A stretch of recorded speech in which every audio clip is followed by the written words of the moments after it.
Hey guys म आशिक र स्वागत तपाईँहरूलाई आशिक इन्फो युट्युब च्यानलमा। साथीहरू, प्रिभियस भिडियोजहरूमा हामीले अडिटको कोड अफ इथिक्स चाहिँ डिस्कस गरेका थियौँ र त्यहाँबाट सोधेका आइकानमा सोधेका चाहिँ क्वेसनहरू पनि डिस्कस गरेका थियौँ। आज हामी अडिटको च्याप्टर 1 को चाहिँ राम्रोसँग हैन एउटा क्विक रिभिजन चाहिँ गर्छौँ, ताकि तपाईँलाई चाहिँ इक्जाम को टाइममा यदि रिभिजनै गर्नु पर्यो भने त्यसलाई चाहिँ एकदमै चाँडो हैन कम समयमा चाहिँ तपाईँले रिभिजन गर्न सक्नुहुन्छ र त्यसको लागि चाहिँ तपाईँलाई यो भिडियो रिफर गर्न सक्नुहुन्छ। बट चाँडो भनेको चाहिँ त्यति चाँडो पनि हुँदैन, लगभग मैले चाहिँ तपाईँलाई बुझाएरै रिभाइज गराउँछु, सो त्यति चाहिँ चिन्ता लिनु पर्दैन है। ल, टाइमलाई वेस्ट नगरिकन हामी यो हाम्रो क्विक रिभिजनलाई चाहिँ सुरु गरौँ है त। सो सबभन्दा पहिला मिनिङ अफ अडिट, अडिटको चाहिँ मिनिङ के हो त? सबभन्दा यसले के भन्छ? An audit is an independent examination of financial information of any entity, whether profit-oriented or not, and irrespective of its size or legal form, with a view to express an opinion thereon. यसले के भन्छ कि audit चाहिँ एउटा independent examination हो के को त? फाइनेन्सियल इन्फर्मेसनको है। एन अडिट, एउटा अडिट चाहिँ के हो त? इन्डिपेन्डेन्ट एक्जामिनेसन हो। अब इन्डिपेन्डेन्सको म मतलब पछि बुझाउँछु। एक्जामिनेसन हो के को त? फाइनेन्सियल इन्फर्मेसनको, नट अ फाइनेन्सियल स्टेटमेन्ट है। फाइनेन्सियल स्टेटमेन्ट चाहिँ धेरै विद्यार्थीले यहाँ लेखिरहेको हुन्छ। So this is financial information. Financial इन्फर्मेसनको चाहिँ इन्डिपेन्डेन्ट एक्जामिनेसन कुनै पनि इन्टिटीको है, कुनै पनि इन्टिटीकोलाई चाहिँ हामी प्रफिट भन्छौँ, के अरे अडिट भन्छौँ है। कुनै पनि इन्टिटीको फाइनेन्सियल इन्फर्मेसनको चाहिँ इन्डिपेन्डेन्ट एक्जामिनेसनलाई अडिट भन्छौँ। अब त्यो इन्टिटी चाहिँ प्रफिट ओरिएन्टेड पनि हुनसक्छ अथवा प्रफिट नट प्रफिट ओरिएन्टेड पनि हुनसक्छ। मतलब प्रफिट कमाउने ओरिएन्टेडले पनि हुनसक्छ अथवा त्यो चाहिँ प्रफिट नकमाउने उद्देश्यले पनि बनेको हुनसक्छ। And irrespective of its size or legal firm, त्यसको साइजले पनि म्याटर गर्दैन, त्यो कति ठुलो छ सानो छ त्यसले पनि फरक पार्दैन, र लिगल फर्मले पनि फरक पार्दैन। लिगल स्ट्रक्चर, त्यो पार्टनरसिप छ, त्यो कम्पनी हो अथवा त्यो सोल प्रोप्राइटरसिप हो, त्यसले चाहिँ के पनि फरक पार्दैन। अब यति चाहिँ यो अडिट गरिन्छ किन त? To firm with a view to express an opinion. किन त? हामीले ओपिनियन एक्सप्रेस गर्नलाई चाहिँ अडिट गरिन्छ। सो कुनै पनि इन्टिटी, जुन इन्टिटी चाहिँ प्रफिट ओरिएन्टेड हुनसक्छ, प्रफिट नट ओरिएन्टेड पनि हुनसक्छ, त्यसको साइज ठुलो अथवा सानो पनि हुनसक्छ, त्यसको लिगल स्ट्रक्चर पनि फरक हुनसक्छ है। त्यसको चाहिँ फाइनेन्सियल इन्फर्मेसनको इन्डिपेन्डेन्ट एक्जामिनेसनलाई हैन हामी के भन्छौँ? अडिट भन्छौँ। ओके, मिनिङ अफ अडिट बुझिसकेपछि अब हामी हेर्छौँ यहाँ क्वालिटिज अफ अडिटर। अनि एउटा अडिटरको चाहिँ क्वालिटिजहरू के हुन् त हैन? एउटा अडिटरको के क्वालिटिजहरू हुन्छ हेरौँ। इन्टेग्रिटी एन्ड अब्जेक्टिभिटी, अडिटरको क्वालिटीहरूमध्ये चाहिँ इन्टेग्रिटी एन्ड अब्जेक्टिभिटी। यहाँ के भन्छ? Auditor must be sincere and honest while discharging his duties as an auditor. कुनै पनि अडिटर आफ्नो काम गर्ने बेलामा चाहिँ ऊ सिन्सियर हुनुपर्छ र इमान्दार हुनुपर्छ, अनेस्ट हुनुपर्छ। र त्यसपछि अब्जेक्टिभिटीको मतलब भन्छ auditor must work with unbiased approach. अडिटरले जहिले पनि आफ्नो काम गर्दा अनबायस्ड हुनुपर्छ, आफ्नो चाहिँ केही त्यहाँ जजमेन्ट छिराउनु हुँदैन हैन। जे छ, जे फ्याक्ट हो त्यसकै आधारमा चाहिँ उसले भन्नुपर्ने हुन्छ है, बायस चाहिँ हुनु भएन। ठिक। Independence, auditor should not be influenced by any factors and should express the opinion independently. Auditor आफ्नो काम गर्ने बेलामा कुनै पनि फ्याक्टरले चाहिँ इन्फ्लुएन्स हुनु भएको भएन र त्यसले चाहिँ इन्डिपेन्डेन्टली आफ्नो ओपिनियनलाई एक्सप्रेस गरेको हुनु पर्यो है। मतलब कुनै कुराको चक्करमा चाहिँ ओपिनियनलाई चेन्ज गरेको हुनु भएन, त्यसलाई चाहिँ इन्फ्लुएन्स भएको के अरे गरेको भनियो। जस्तै मैले तपाईँलाई पैसा दिएँ अनि तपाईँ चाहिँ आफ्नो ओपिनियनलाई चेन्ज गरिदिनु भनेपछि तपाईँ चाहिँ पैसाले तपाईँलाई के गर्यो त? ओपिनियनलाई इन्फ्लुएन्स गर्यो।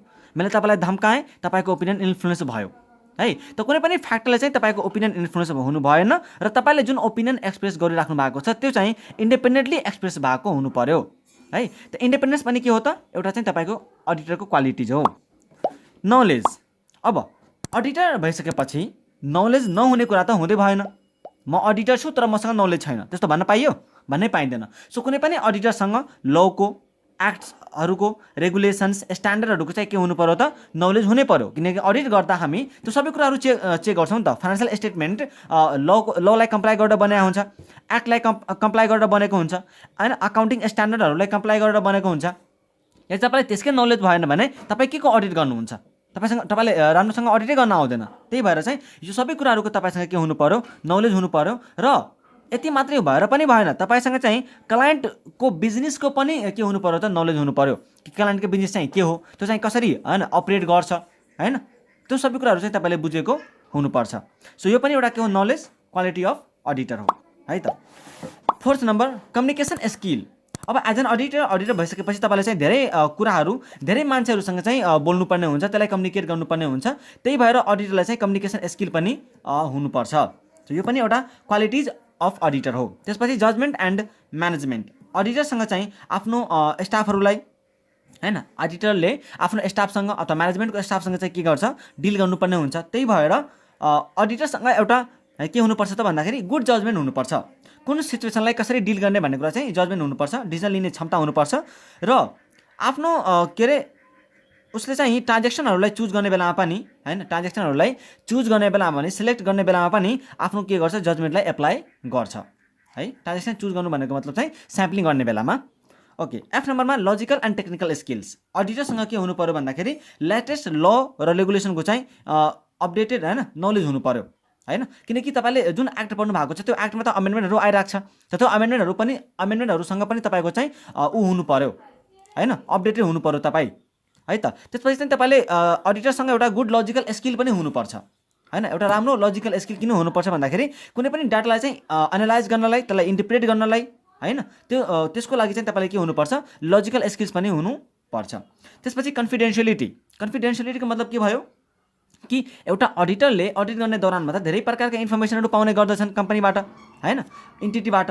त्यो इन्टिटीबाट पाइएको इन्फर्मेसनलाई कुनै पनि ठाउँमा चाहिँ डिस्क्लोज गर्नु भएन, जबसम्म कुनै हैन त्यो क्लाइन्टले भन्दैन अथवा लले भन्दैन। ठिक छ, अडिटरले कुनै पनि इन्फर्मेसनलाई कहीँ पनि डिस्क्लोज गर्नु भएन कहिलेसम्म त, जबसम्म त्यो क्लाइन्टले भन्दैन अथवा लले त्यसलाई चाहिँ डिस्क्लोज गर्न भन्दैन। यो दुटाले परमिसन दियो भने गर्न पाइयो, डिस्क्लोज गर्न पाइयो। जबसम्म यो दुटाले चाहिँ परमिसन गर्दैन तबसम्म चाहिँ तपाईँले इन्टिटीबाट पाएको इन्फर्मेसनलाई डिस्क्लोज गर्न चाहिँ पाइँदैन। Okay, so these are the qualities of an auditor. तपाईँले याद गर्नुहुन्छ integrity and objectivity, independence, knowledge, communication skill, judgement and management, logical and technical skills, confidentiality. ठिक, याद भयो? ओके, अब इन्डिपेन्डेन्स अफ अडिटर। यो रिभिजन चाहिँ मैले तपाईँलाई प्योरली इक्जाम ओरिएन्टेड गराएको छु ताकि तपाईँलाई इक्जाममा मार्क्स पनि आओस् र मलाई लाग्छ कि केही कन्सेप्टहरू पनि यहाँ चाहिँ क्लियर हुन्छ होला है। कन्सेप्ट क्लियर नभइकन त म कहिले पनि भिडियो नै बनाउँदिनँ। सो तपाईँको कन्सेप्ट पनि क्लियर हुन्छ, केही न केही त हुन्छ 100% त। अनि तपाईँको चाहिँ रिभिजन पनि हुन्छ हैन, तपाईँले केही नबुझेको कुरा पनि यहाँ क्लियर हुन्छ। इन्डिपेन्डेन्स अफ अडिटर यो चाहिँ एकदमै इम्पोर्टेन्ट हो, तपाईँले सर्ट नोट्समा सोधिरहेको हुन्छ र एक्सप्लेन गर्ने बेलामा पनि यसलाई चाहिँ कुनै 5 मार्क्सको क्वेसनलाई एक्सप्लेन गर्ने बेलामा पनि यसको चाहिँ लिङ्क गरिराख्नुपर्ने हुन्छ ठाउँमा जहाँ आवश्यक छ। इन्डिपेन्डेन्स भनेको के हुन्छ भन्दाखेरि independence means the state of free will where the judgment of the person is not affected by any factors such as interest or influence। यहाँ के भन्छ कि इन्डिपेन्डेन्स भनेको चाहिँ हैन स्वतन्त्रता हैन, के हो रे, स्वतन्त्रको अवस्था हो। इन्डिपेन्डेन्स भनेको स्वतन्त्रको अवस्था हो जहाँ चाहिँ तपाईँको जजमेन्टलाई कुनै पनि फ्याक्टरले जस्तै इन्ट्रेस्ट अथवा इन्फ्लुएन्सले चाहिँ तपाईँलाई इन्फ्लुएन्स गरिरहेको छैन, अफेक्ट गरिरहेको छैन है। मैले यहाँ क्या भने इन्डिपेन्डेन्स भनेको चाहिँ एउटा स्वतन्त्रताको चाहिँ अवस्था हो, कन्डिसन हो, सिचुएसन हो जहाँ चाहिँ तपाईँको जजमेन्ट कुनै पनि फ्याक्टरले अफेक्ट भइरहेको हुँदैन। तपाईँलाई जुन डिसिजन लिनेवाला छ, जब तपाईँलाई जुन ओपिनियन दिइराख्नु भएको छ त्यो डिसिजन चाहिँ कुनै पनि फ्याक्टरको कारणले गर्दाखेरि इन्फ्लुएन्स भइरहेको छैन हो, त्यो स्टेटलाई चाहिँ तपाईँ इन्डिपेन्डेन्स भन्न सक्नुहुन्छ है त। र तपाईँ आफ्नो अडिट गर्ने दौरानमा यदि तपाईँ सिन्सियर हुनुहुन्छ, अनेस्ट हुनुहुन्छ, यदि तपाईँ अनबायस्ड तरिकाले चाहिँ अडिट गरिराख्नु भएको छ भने तपाईँ चाहिँ इन्डिपेन्डेन्स हुनुहुन्छ भन्ने कुरा चाहिँ मान्न सकिन्छ है। अब यो इन्डिपेन्डेन्स कसलाई एप्लाई हुने त, इन्टर्नल अडिटरलाई कि एक्सटर्नल अडिटरलाई? त यो चाहिँ एप्लाई हुन्छ एक्सटर्नल अडिटरलाई हैन। Auditor independence refers to the independence of external auditor.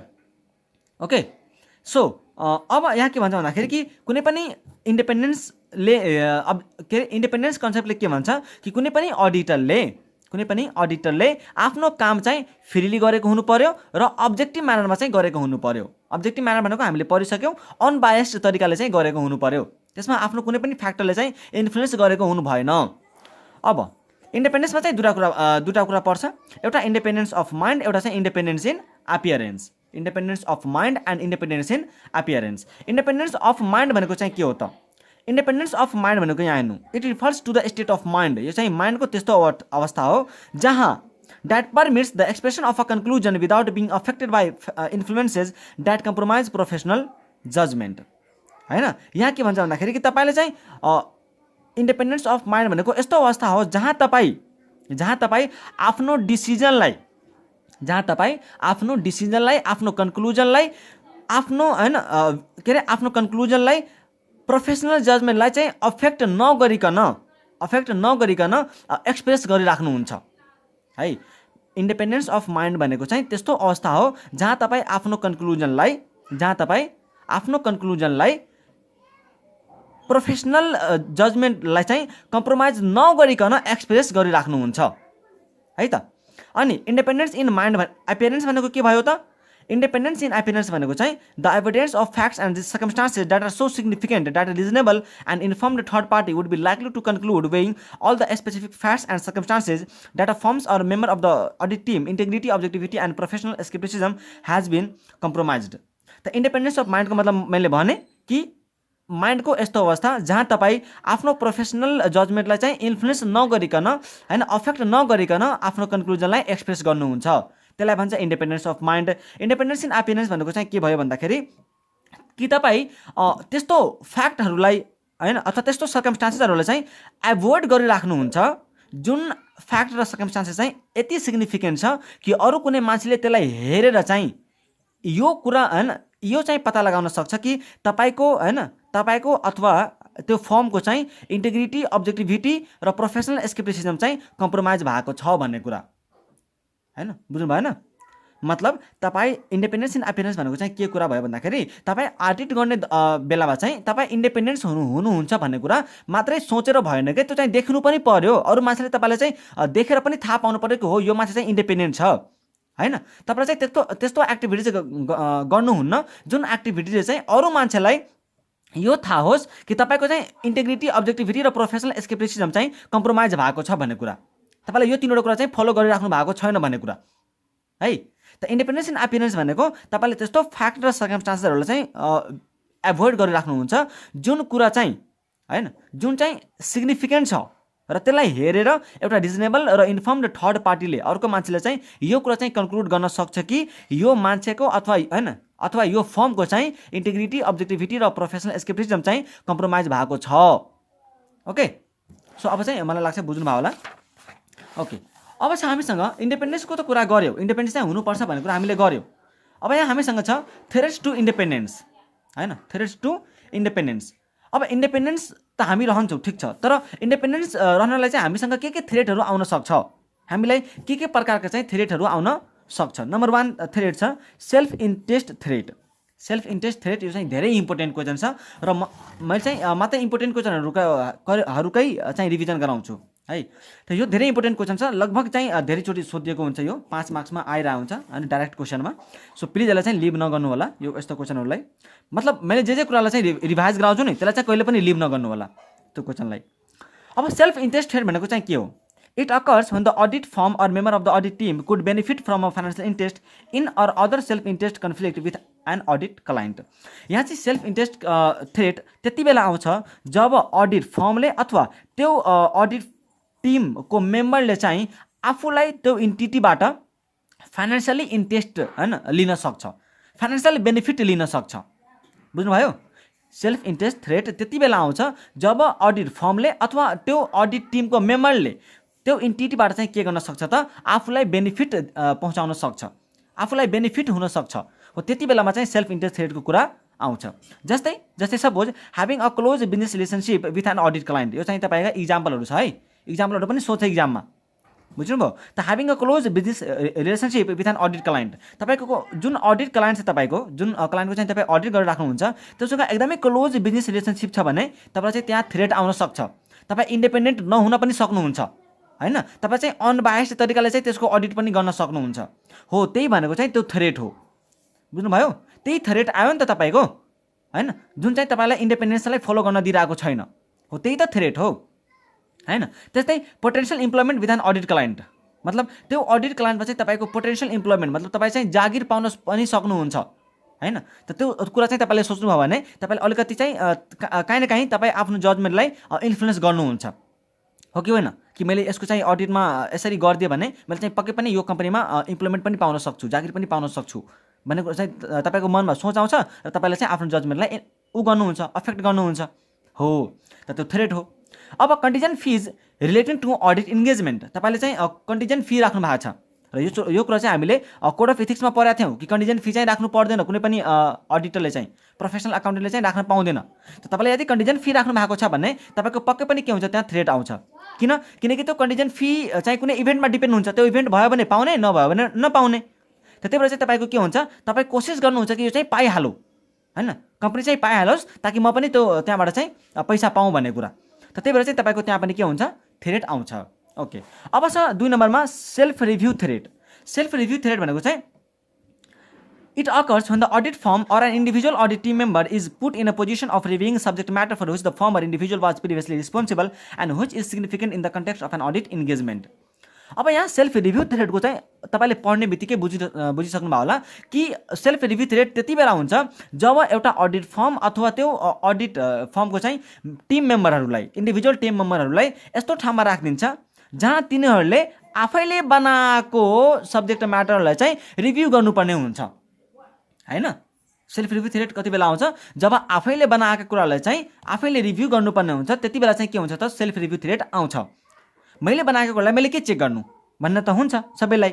मैले त जस्तै कुनै टिचरले चाहिँ एन्सर लेखायो, अब मैले नै त्यो एन्सर लेखाएको छु भने मैले चेक गर्छु त त्यसलाई, अब मैले लेखाएको गल्ती नै हुँदैन भन्ने त ऊ हुन्छ। त त्यही भएर चाहिँ त्यस्तो बेलामा चाहिँ के हुन्छ त, सेल्फ रिभ्यू थ्रेट आउँछ। Advocacy threat. एडभोकेसी थ्रेट भनेको चाहिँ कति बेला आउँछ त, एडभोकेसी थ्रेट त्यति बेला आउँछ जब कुनै अडिट फर्मले अथवा त्यो अडिट फर्मको चाहिँ मेम्बरहरूले कुनै इन्टिटीलाई होइन प्रमोट गर्छ अथवा प्रमोट गर्यो जस्तो चाहिँ देखिन्छ र यतिसम्म प्रमोट गरिदिन्छ त्यो क्लाइन्टलाई, यतिसम्म प्रमोट गरिदिन्छ कि जहाँ त्यसको चाहिँ अब्जेक्टिभिटी नै कम्प्रोमाइज भइहाल्छ। अब्जेक्टिभिटी भनेको चाहिँ हामीले पढिसक्यौँ होइन, अनबायस्ड एप्रोच चाहिँ हुनुपर्छ भन्ने कुरा। त कुनै अडिट फर्मले अथवा त्यो अडिट फर्मको चाहिँ मेम्बरहरूले कुनै इन्टिटीलाई चाहिँ यतिसम्म प्रमोट गरिदिन्छ कि जहाँ चाहिँ अडिटरको अब्जेक्टिभिटी नै के हुन्छ त, कम्प्रोमाइज भइहाल्छ। बुझ्नुभयो। त्यसपछि फ्यामिलियरिटी थ्रेट, इक्जाम्पलहरू चाहिँ तपाईँले आफै पढ्नु होला है, इक्जाम्पलहरू। फ्यामिलियरिटी थ्रेट। अब फ्यामिलियरिटी थ्रेट चाहिँ कति बेला आउँछ त, यो तपाईँको कुनै होइन कम्पनीको बिजनेससँग चाहिँ क्लोज होइन, तपाईँको कुनै इन्टिटीसँग होइन अडिट क्लाइन्टसँग चाहिँ क्लोज रिलेसनसिप छ भने, त्यहाँको डाइरेक्टरसँग क्लोज रिलेसनसिप छ भने, त्यहाँको अफिसरसँग, त्यहाँको इम्प्लोइसँग होइन एकदमै क्लोज रिलेसनसिप छ भने तपाईँको चाहिँ के हुनसक्छ त, फ्यामिलियरिटी थ्रेट चाहिँ आउन सक्छ। तपाईँले बुझिसक्नु भयो होला। हो, चिन्नेको कारणले गर्दाखेरि चाहिँ कुनै थ्रेट आयो भने हामी त्यसलाई चाहिँ फ्यामिलियरिटी थ्रेट भन्छौँ होइन। जस्तै म चाहिँ टिचर छु, तपाईँ चाहिँ एउटा स्टुडेन्ट हुनुभयो, मैले तपाईँको चाहिँ आन्सर पेपर चेक गरिरहेको छु होइन, अनि मैले चाहिँ थाहा पाइसकेँ ओ यो क्वेसन चाहिँ मोहनलालको छ भने मैले थाहा पाइसकेँ भने पक्कै पनि यदि मैले बुझ्छु नि त यो विधान चाहिँ राम्रो छ कि नराम्रो छ भनेर त म बुझ्छु। त्यहाँबाट चाहिँ मलाई के हुनसक्छ, यदि तपाईँसँग मेरो लिङ्क राम्रो छ भने मेरो त्यो आन्सर पेपर चेक गर्ने बेलामा चाहिँ केही न केही मेरो चाहिँ काहीँ न काहीँ इन्डिपेन्डेन्स अफेक्ट हुन्छ नै है। सो त्यही भएर चाहिँ त्यसलाई हामीले फ्यामिलियरिटी थ्रेट भन्यो। अब लास्टमा छ इन्टिमिडेसन थ्रेट। इन्टिमिडेसन थ्रेट भनेको यो चाहिँ त्यति बेला आउँछ जब कुनै अडिट टिमको मेम्बरलाई के गर्छ भन्दाखेरि अब्जेक्टिभली र प्रोफेसनल जजमेन्ट स्केप्टिसिजमलाई चाहिँ फलो गर्न दिइरहेको हुँदैन होइन। इन्टिमिडेसन थ्रेट त्यति बेला आउँछ जब जब अडिट क्लाइन्टले चाहिँ के गरिदिन्छ त, डराएर अथवा धम्काएर होइन, चाहे भनेर होस् चाहे चाहिँ त्यो यस्तो लागोस् कि हो यो चाहिँ धम्काइरहेको छ भन्ने कुरा होइन। त्यो दुईवटा तरिकाले चाहिँ होइन, चाहे पुरै फिजिकली धम्काएर अथवा त्यसले चाहिँ केही न केही त्यस्तो कुरा एक्ट गर्छ जसले चाहिँ तपाईँ थाहा पाउनुहुन्छ कि यो चाहिँ मलाई धम्काइरहेको छ होइन। त त्यस्तो कारणले गर्दाखेरि चाहिँ तपाईँलाई के गर्छ त, उसले आफ्नो तपाईँलाई चाहिँ अब्जेक्टिभली काम गर्न दिँदैन अथवा तपाईँलाई चाहिँ प्रोफेसनल एस्केपिज्म पनि फलो गर्न दिँदैन। त त्यो थ्रेट जुन आउँछ त्यसलाई हामी भन्छौँ इन्टिमिडेसन थ्रेट। बुझ्नुभयो। इन्टिमिडेसन थ्रेटमा चाहिँ तपाईँलाई अडिट क्लाइन्टले होइन के गर्छ भन्दाखेरि अब्जेक्टिभली चाहिँ काम गर्न दिँदैन अथवा तपाईँले चाहिँ प्रोफेसनल एस्केपिज्मलाई एक्सर्साइज गर्न दिँदैन है। त त्यही भएर चाहिँ त्यसलाई हामी के भन्यौँ, इन्टिमिडेसन थ्रेट। अब यति बुझिसकेपछि हामीसँग केही अडिटको चाहिँ केही फाइदाहरू छ, यो पनि इक्जाममा चाहिँ सोधिरहेको हुन्छ। सो अडिटको चाहिँ के फाइदाहरू छ त त्यो चाहिँ हामीले बुझ्नु पर्यो। अब खासै अडिटको चाहिँ फाइदा धेरै त यताउताको चाहिँ देखिँदैन, तर धेरै फाइदा भएकै कारणले गर्दाखेरि के गरिएको छ त इन्टिटीहरूले अडिट गराउँछन् है। तर अहिले चाहिँ के ट्रेन्ड भइसकेको छ भन्दाखेरि इन्टिटीहरूले फाइदा कम र फर्मालिटीको कारणले गर्दाखेरि चाहिँ अडिट गराउने गर्दछ है। तिनीहरूले चाहिँ अडिटको फाइदा नै थाहा छैन, मात्रै है एउटा चाहिँ कानुनी ऊ हो होइन प्रोसिजर हो, यसलाई चाहिँ हामीले अडिट गराउनुपर्छ है भन्ने कुरा चाहिँ मात्रै बुझ्छ। त्यसको फाइदा के हो, त्यसले कहाँ कहाँ हामीलाई चाहिँ के गर्छ भन्ने कुरा चाहिँ थाहा छैन कि। त त्यही भएर चाहिँ हामी आज बुझ्छौँ कि अडिट गरेको चाहिँ फाइदा के हो त हैन। यहाँ हेर्नु, the independent audit report will place a higher reliance upon the users and it will be helpful for decision making. So कुनै पनि अडिट रिपोर्ट यदि इन्डिपेन्डेन्टली अडिटरद्वारा चाहिँ इस्यु भएको छ भने त्यहाँ युजरहरूले आफ्नो विश्वास राख्न सक्छ, युजरहरूले आफ्नो डिसिजन लिने बेलामा चाहिँ त्यहाँबाट सोच्न सक्छ। अब फाइदाहरू के छ हेरौँ। It safeguards the financial interest of the person हैन। त जुन जुन मान्छेहरू चाहिँ के अरे त्यो कम्पनीसँग रिलेटेड छ, त्यो कम्पनीको फाइनेन्सियल स्टेटमेन्टसँग रिलेटेड छ, त्यो मान्छेहरूको चाहिँ फाइनेन्सियल इन्ट्रेस्टलाई के गर्छ त सेफगार्ड गर्छ हैन। त्यस्तै it acts as a moral check on the employees. कुनै पनि इम्प्लोइले चाहिँ कस्तो काम गरिरहेको छ भन्ने कुरा चाहिँ त्यसले चोरी चकारी गरिरहेको छ कि त्यसले फ्रड गरिरहेको छ कि भन्ने कुरा पनि चेक भइहाल्छ। त्यस्तै audited statements of accounts are helpful for settlement of liability for taxes, negotiating loans and determining for purchase consideration for a business हैन। त जब हामी चाहिँ ट्याक्सेसहरू डिटर्माइन गर्छौँ त्यहाँ होइन ट्याक्सेसहरू पनि क्यालकुलेट भइहाल्छ। त्यस्तै लोनहरूको लागि जब एप्लाई गर्छ त्यसको लागि पनि अडिट हुन्छ, त्यो पनि भइहाल्यो। अनि पर्चेज कन्सिडरेसन पनि जब अमालगमेसन अथवा के अरे अब्जर्भेसन अथवा एक्सटर्नल रिकन्स्ट्रक्सन हुन्छ त्यति बेला पनि चाहिँ पर्चेज कन्सिडरेसन निकाल्ने बेला पनि अडिटको काम लागिहाल्छ, किनकि कुनै कम्पनीको चाहिँ असली भ्यालुएसन कति छ भन्ने कुरा त्यहाँबाट थाहा भइहाल्छ। त्यसपछि ट्रेड डिस्प्युटहरू पनि हैन, हायर वेजेस अथवा बोनसको लागि पनि जुन डिस्प्युटहरू भइरहेको हुन्छ त्यसलाई पनि सेटल गर्नलाई चाहिँ काम लाग्छ। त्यस्तै वेस्टेजहरूलाई हैन, वेस्टेज र लसेजहरूलाई पनि बचाउन चाहिँ त्यसलाई काम लाग्छ। र कुनै पनि तपाईँको चाहिँ कम्पनीमा कस्तो कस्तो प्रकारको तपाईँले इन्टरनेट कन्ट्रोल लगाउनु भएको छ हैन, र त्यसको चाहिँ विकनेसेसहरू के छ भन्ने कुरा पनि पत्ता लागिहाल्छ। त्यसपछि के अरे कुनै पार्टनर चाहिँ एडमिट हुनुभयो अथवा त्यो कुनै पार्टनर डेथ भयो भने त्यति बेला चाहिँ अकाउन्ट पनि सेटल गर्न सक्नुहुन्छ हैन। त्यस्तै चाहिँ इन्भेस्टरहरूले चाहिँ त्यो कम्पनीमा इन्भेस्ट गर्ने कि नगर्ने भन्ने कुरा पनि त्यहाँबाट डिसिजन लिन सक्छ है। अब छ relationship with auditing with other disciplines, मतलब अडिटिङको चाहिँ अरू सब्जेक्टहरूसँग के कस्तो ऊ छ त लिङ्क छ त भन्ने कुरा पनि हामीलाई इक्जाममा सोधिरहेको हुन्छ। सो यो कुरा पनि हामी हेरिहालौँ दुई चारवटा। अकाउन्टिङ, अब अकाउन्टिङ कुरा त हेर्नै पर्दैन हामीले, कुनै पनि फाइनेन्सियल स्टेटमेन्ट अकाउन्टिङ प्रोसेसले बन्छ। त्यही भएर अडिटरसँग चाहिँ के हुनु पर्यो त आफ्नो अब्जेक्टिभ एक्सप्रेस गर्नलाई हैन, आफ्नो अब्जेक्टिभ एक्सप्रेस गर्नलाई चाहिँ अकाउन्टिङको चाहिँ एक्सपर्ट नलेज चाहिन्छ। त्यस्तै ल, अब कुनै पनि अडिट हैन के अरे फाइनेन्सियल स्टेटमेन्ट लहरूलाई चाहिँ कम्प्लाई गरेर बनाएको हुन्छ। त्यो जुन जुन रिलेभेन्ट लहरू छ जस्तै भ्याट ल, ब्याङ्किङ ल, कम्पनी ल, इन्कम ट्याक्स ल, यस्ता लहरूको चाहिँ इन्फर्मेसन के हुनु पर्यो त अडिटरलाई चाहिँ नलेज हुनु पर्यो। त्यस्तै इकोनोमिक्स चाहिँ किन हुनुपर्छ भन्दाखेरि डाटालाई चाहिँ हेर्नुपर्ने, डाटालाई चाहिँ हेर्नलाई के हुनुपर्छ भन्दाखेरि इकोनोमिक्सको नलेज पनि हुनुपर्छ। मेनली माइक्रो इकोनोमिक्सको नलेज भए पुग्छ अडिटरलाई। त्यस्तै बिहेभियरल साइन्स भनेको किन भन्दाखेरि किनकि त्यसले धेरै मान्छेहरूसँग चाहिँ गफ गर्नुपर्ने हुन्छ, कम्युनिकेसन गरिराख्नुपर्छ आफ्नो म्यानेजमेन्टको स्टाफसँग अथवा आफ्नो स्टाफसँग चाहिँ कम्युनिकेसन गर्नुपर्छ। त्यही भएर चाहिँ उसँग ह्युमन बिहेभियर मान्छेले चाहिँ कसरी बिहेभ गर्छ र त्यसलाई चाहिँ साइकोलोजीको पनि अलिकति चाहिँ नलेज हुनुपर्छ। त्यस्तै स्ट्याटिस्टिक्स एन्ड म्याथमेटिक्स, स्ट्याटिस्टिक्सको पनि अडिटरसँग राम्रो नलेज हुनुपर्छ ताकि त्यसले चाहिँ कुनै पनि म्याथमेटिकल अथवा स्किल्स भएन भने त्यसले ट्रान्जेक्सन अथवा अमाउन्टको चाहिँ एक्युरेसीलाई हैन भेरिफाई चाहिँ गर्न सक्दैन। त्यही भएर कुनै पनि ट्रान्जेक्सन अथवा अमाउन्टलाई चाहिँ भेरिफाई गर्नलाई, त्यसको एक्युरेसीलाई भेरिफाई गर्नलाई म्याथमेटिकल र स्ट्याटिस्टिकल नलेज पनि हुन जरुरी छ।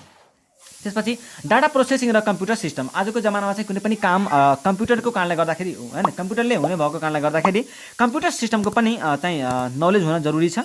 त्यस्तै फाइनेन्सियल म्यानेजमेन्टको चाहिँ थाहा हुनु पर्यो, रेसो एनालाइसिस जस्ता च्याप्टरको, working capital management, budgetary technique हैन, यस्ता कुराहरूको चाहिँ थाहा भएन भने हामीले चाहिँ ट्रेन्ड एनालाइसिस चाहिँ गर्न पाउँदैनौँ हैन। त्यसले चाहिँ कति बजेट बनाएको छ, त्यसले चाहिँ कसरी हैन, त्यसको चाहिँ वर्किङ क्यापिटल कसरी कम्पनीको भइरहेको छ, त्यस्ता कुराहरू चाहिँ हामीले सोच्न सक्दैनौँ। त्यही भएर त्यस्तो हैन टपिकहरूको बारेमा पनि अडिटरसँग नलेज हुनुपर्छ। त्यसपछि प्रोडक्सन एन्ड कस्टिङ हैन, अडिटरलाई चाहिँ प्रोडक्सन र कस्टिङको पनि नलेज हुनुपर्छ। किन भन्दाखेरि कुनै पनि आइटमको चाहिँ प्राइस कति छ, त्यसको बनाउने प्रोसेस हैन कति छ, त्यसमा चाहिँ प्रोडक्सन साइकल त्यसको कति छ, कति दिन बनाउन लाग्छ हैन, त्यसमा चाहिँ कति कस्ट लाग्यो, त्यसको प्रफिट मार्जिन कति छ, त्यसमा चाहिँ कतिको हैन लसहरू भइरहेछ, लस एब्नर्मल हैन नर्मल लस, एब्नर्मल लस, त्यो सबै कुराहरू चाहिँ बुझ्नलाई अडिटरले प्रोडक्सन र कस्टिङको पनि नलेज हुनुपर्छ, नत्र चाहिँ अडिटरले डिटेक्सन हैन लस र वेस्टेजहरूको चाहिँ डिटेक्सन गर्न सक्दैन हैन, यस्ता कुराहरूको बारेमा चाहिँ थाहा भएन भन्ने, बुझ्नुभयो।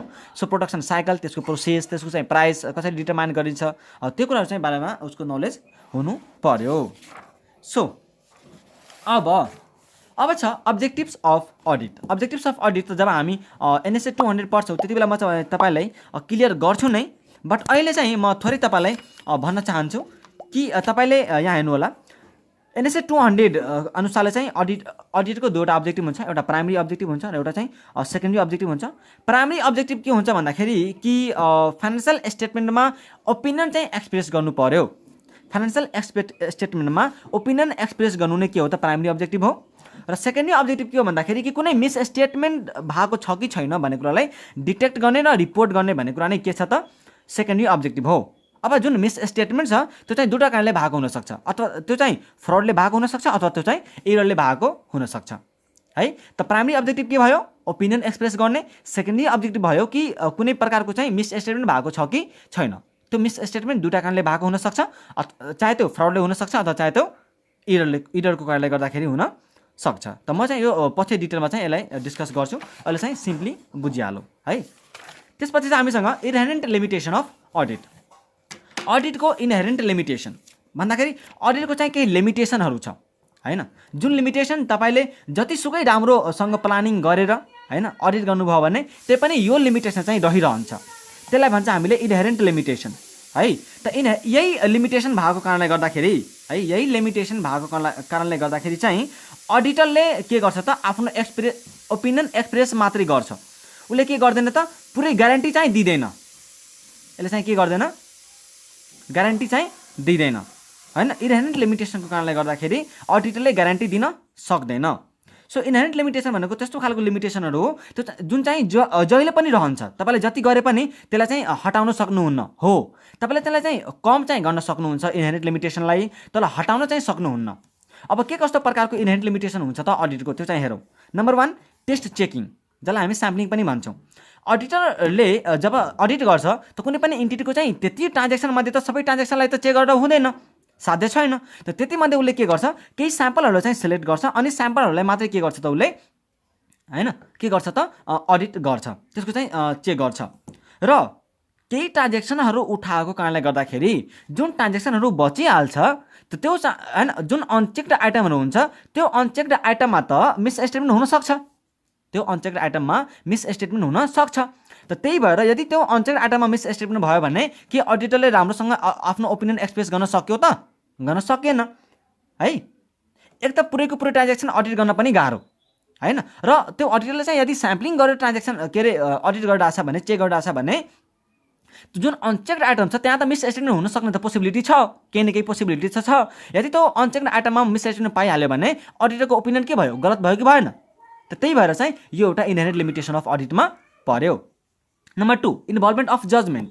अब अडिटरले धेरै ठाउँमा चाहिँ आफ्नो के गर्छ त जजमेन्टको प्रयोग गर्छ हैन। र जजमेन्टले के भन्छ त, जजमेन्ट यस्तो खालको कुरा हो जुन चाहिँ अडिटरको क्वालिफिकेसन र एक्सपिरियन्सबाट आउँछ हैन। मैले कुनै काम पहिला गरेको छु र त्यो काम गर्ने बेलामा चाहिँ यस्तो भएको थियो भने यहाँ पनि त्यस्तै कुराहरू चाहिँ भएको हुनसक्छ भन्ने कुरा चाहिँ म आफ्नो जजमेन्टले भन्न सक्छु हैन, म आफ्नो क्वालिफिकेसनले एक्सपिरियन्सले चाहिँ भन्न सक्छु है।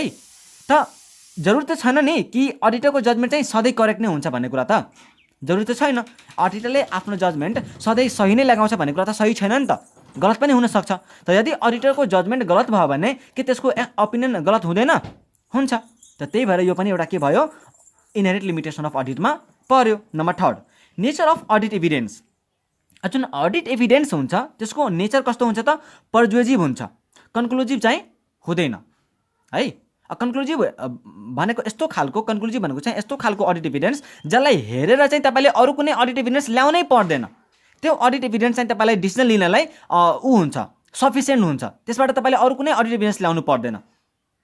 जस्तै सपोज मानौँ ट्याक्स डिपार्टमेन्टबाट चाहिँ ट्याक्स पेड गरेको यदि तपाईँलाई रिसिट पाइहाल्नुभयो भने, ओरिजिनल डकुमेन्ट पाइहाल्नुभयो भने तपाईँले के अब कुनै अरू अडिट एभिडेन्स लिनुपर्छ, पर्दैन हैन।